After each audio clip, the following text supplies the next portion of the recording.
দীর্ঘ ৪ মাস পর যুক্তরাজ্যের লন্ডন থেকে আজ মঙ্গলবার দেশে ফিরেছেন বিএনপির চেয়ারপারসন বেগম খালেদা জিয়া।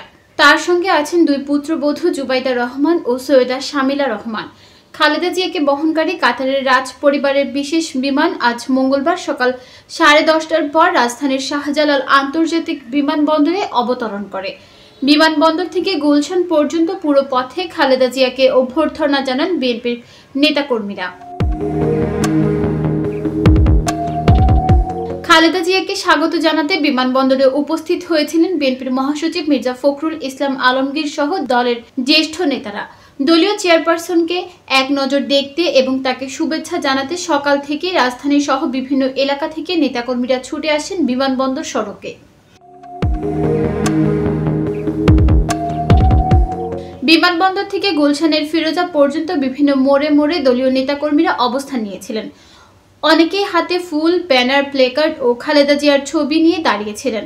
তাদের স্লোগানে মুখর হয়ে ওঠে বিমানবন্দর সড়ক সহ বিভিন্ন এলাকা। বিমানবন্দর থেকে সরাসরি গুলশানের বাসভবন ফিরোজায় উঠেছেন খালেদা জিয়া। পথে যাতে ভিড়ের কারণে কোনো ধরনের বিশৃঙ্খলা না ঘটে সেজন্য আইন শৃঙ্খলা রক্ষাকারী বাহিনীও মোতায়েন ছিল।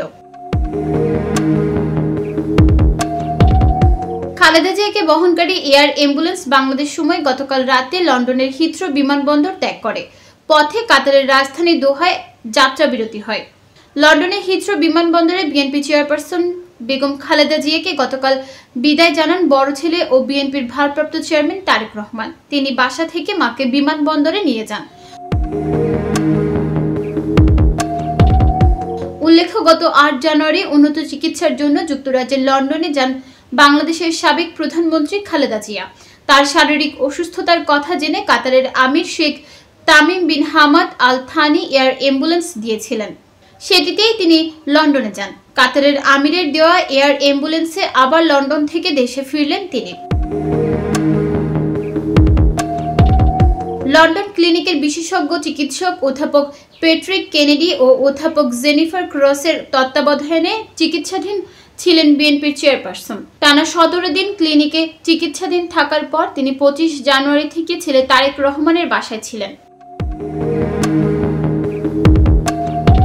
নিউজ ডেস্ক, চট্টগ্রাম সময়।